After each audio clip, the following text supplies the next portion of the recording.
अगर भूगोल के नजरिए से पूछा जाए दुनिया का सबसे महान देश कौन सा है, तो जवाब सिर्फ एक ही है, हमारा इंडिया।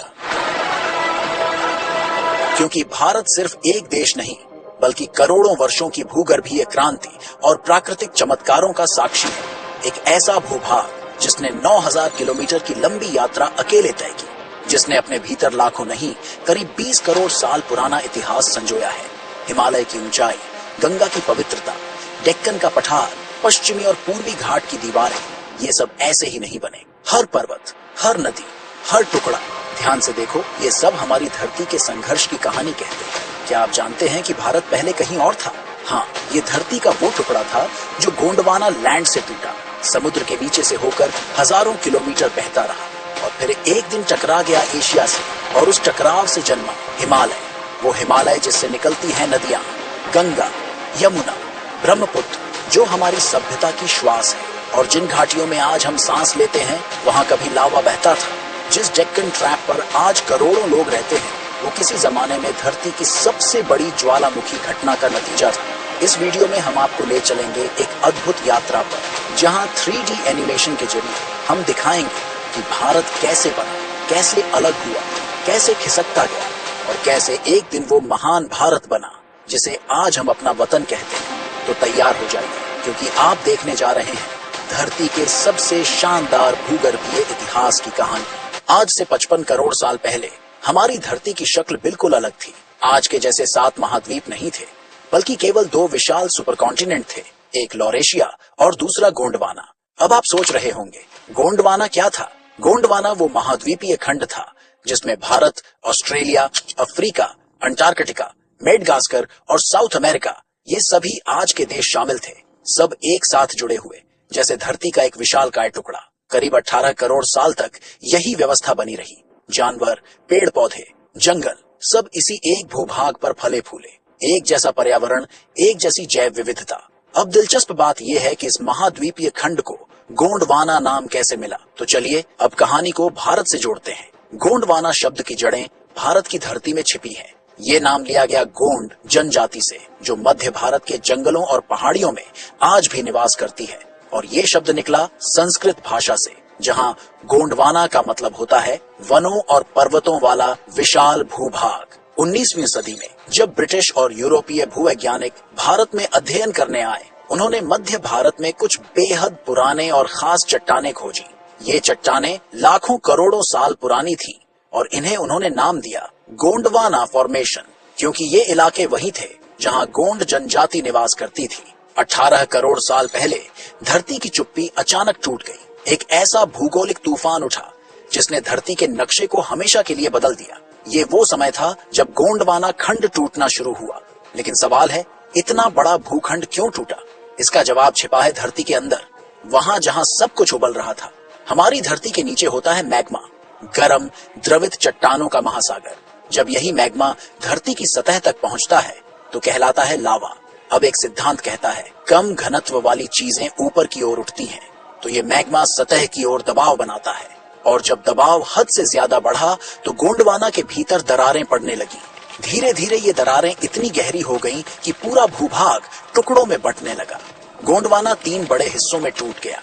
एक हिस्सा साउथ अमेरिका बना, दूसरा बड़ा भाग अफ्रीका और तीसरा हिस्सा जिसमें शामिल थे भारत, मेडागास्कर, ऑस्ट्रेलिया और अंटार्कटिका। अब ये सारे टुकड़े अपनी अपनी यात्रा पर निकल पड़े। समुद्र बनने लगे, नई धरती उभरने लगी। भारत, मेडागास्कर, ऑस्ट्रेलिया और अंटार्कटिका, ये चारों मिलकर एक साझे भूखंड की तरह उत्तर की दिशा में बहते गए। यही था वो पल जब धरती की शक्ल बदलनी शुरू हुई और भारत ने अपनी अलग पहचान की ओर पहला कदम रखा। करीब 15 करोड़ साल पहले भारत और मेडागास्कर के बीच के इलाके, जिसे आज हम मैस्करीन प्लेटो कहते हैं, वहां फिर से लावा सतह पर आना शुरू हुआ। इस बार लावे के इस विस्फोट ने 2 बड़े बदलाव किए। पहला, मेडागास्कर भारत से अलग हो गया और दूसरा, भारत को एक अनमोल विरासत मिली, पश्चिमी घाट। जब पृथ्वी के अंदर का मैग्मा सतह पर आया तो वह धीरे धीरे लेयर दर लेयर जमता गया और पश्चिमी घाटों की रचना हुई। आज जो यह खूबसूरत हरे भरे पहाड़ हैं, उनका जन्म इसी लावे से हुआ था। लेकिन कहानी यही खत्म नहीं होती। इन वेस्टर्न घाट्स ने ही भारत की वर्षा प्रणाली को आकार दिया। जब जून जुलाई में अरब सागर से नम हवाएं आती हैं, जिन्हें हम मॉनसून हवाएं कहते हैं, तो यही घाटियां एक दीवार की तरह खड़ी हो जाती हैं। हवाएं इन पहाड़ों से टकराती हैं, ऊपर उठती हैं, ठंडी होती है और फिर बदल जाती हैं घने बादलों में, जो बाद में बनते हैं मूसलाधार बारिश। यही बारिशें दक्षिण भारत को बनाती हैं हरियाली से भरपूर। गोवा, केरल और कर्नाटक की समृद्ध फसलें, अच्छा मौसम, सब कुछ इसी भूगोल का कमाल है। इतना ही नहीं, जब पश्चिमी घाट बने तब भारतीय प्लेट के पश्चिमी भाग में हल्का उभार आया और पूर्वी हिस्सा नीचे धंस गया। इस बदलाव का असर आज भी दिखता है। दक्षिण भारत की सारी नदियां पश्चिम से पूर्व की ओर बहती हैं और जाकर बंगाल की खाड़ी में मिलती है। इसी समय भारत और ऑस्ट्रेलिया एक साथ एक प्लेट पर यात्रा कर रहे थे, जिसे वैज्ञानिक कहते हैं इंडो ऑस्ट्रेलियन प्लेट। करीब 8 करोड़ साल पहले धरती के भीतर की शक्तिशाली टेक्टोनिक ताकतों ने एक और बदलाव शुरू किया। भारत और ऑस्ट्रेलिया की टेक्टोनिक प्लेटें अब अलग अलग रास्तों पर निकलने लगीं, लेकिन इस बार कोई नया पहाड़ नहीं बना। ईस्टर्न घाट्स यानी पूर्वी भारत की पहाड़ियां पहले ही बन चुकी थीं। ये घाट आज उड़ीसा, तेलंगाना, आंध्र प्रदेश, तमिलनाडु और थोड़े कर्नाटका तक फैले हैं। दिलचस्प बात यह है कि ऑस्ट्रेलिया की वेस्ट बेल्ट में जो पहाड़ियां हैं, वो और भारत के ईस्टर्न घाट एक ही भूगर्भीय श्रृंखला का हिस्सा माने जाते हैं। इनकी चट्टानें, उम्र, संरचना, चुंबकीय गुण सब समान हैं, क्योंकि जब भारत और ऑस्ट्रेलिया गोंडवाना खंड का हिस्सा थे, तभी ये पर्वत बने थे। आज भले ही दोनों अलग हैं, लेकिन भूगर्भ शास्त्र के अनुसार ये सगे भाई जैसे हैं। 7 करोड़ साल पहले भारत और ऑस्ट्रेलिया पूरी तरह अलग हो गए। भारत अब अकेले उत्तर पूर्व दिशा में यात्रा करने लगा।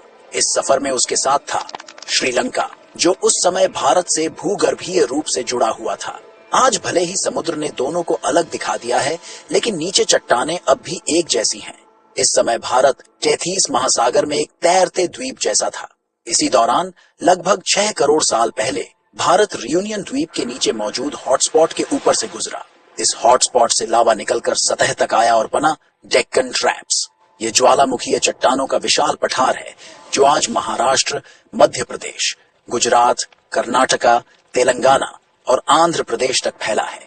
उसी समय भारत में रहते थे कई डायनासोर, जैसे राजा सौरस, जिसे नर्मदा घाटी का राजा कहा जाता है, और टाइटेनोसॉरस, जिनकी गर्दन लंबी होती थी।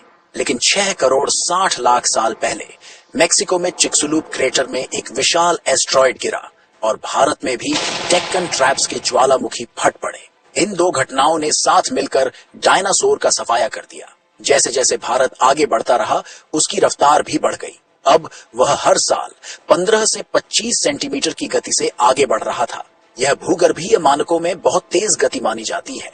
लगभग 9000 किलोमीटर का यह सफर तय करने के बाद 5 करोड़ साल पहले भारत जा टकराया एशियन प्लेट से। इस टक्कर से धरती की सतह ऊपर उठी और बना हिमालय पर्वत। 2400 किलोमीटर तक फैला ये पर्वत भारत, नेपाल, चीन, भूटान, पाकिस्तान और अफगानिस्तान तक फैला है। इन्हीं से जन्म लेती हैं गंगा, यमुना, ब्रह्मपुत्र और सिंधु जैसी नदियां। हिमालय पर हर साल हजारों टन बर्फ गिरती है, जिससे बनते हैं ग्लेशियर, जमी हुई बर्फ की विशाल चट्टानें। गर्मियों में ये ग्लेशियर पिघलते हैं और इनसे निकलती हैं नदियां। गंगोत्री से गंगा, यमुनोत्री से यमुना, तिब्बत से ब्रह्मपुत्र और सिंधु। ये नदियां न सिर्फ पेयजल और सिंचाई देती हैं, बल्कि भारत की जीवन रेखा है। इसीलिए हिमालय को देवभूमि कहा गया। ये सिर्फ एक पर्वत नहीं, बल्कि भारत के जीवन और संस्कृति की आत्मा है। तो ये थी हमारी धरती के सीने में छुपी भारत की जन्म गाथा। गोंडवाना से लेकर हिमालय तक, पश्चिमी घाट से लेकर डेक्कन ट्रैप्स और गंगा की घाटियों तक, हर चट्टान, हर नदी, हर पर्वत हमारे इतिहास का एक जीवित प्रमाण है। भारत सिर्फ हिमालय को देखें या गंगा की धारा को महसूस करें तो जान लीजिए, आप सिर्फ प्रकृति नहीं देख रहे, आप उस कहानी को देख रहे हैं जो करोड़ों सालों से लिखी जा रही है। और यही तो है हमारे भारत की महानता, जिसका अतीत भी धरती की धड़कनों में बसता है और भविष्य भी प्रकृति के साथ चलता है। अगर आपको ये जानकारी पसंद आई हो तो वीडियो को लाइक और शेयर जरूर करें।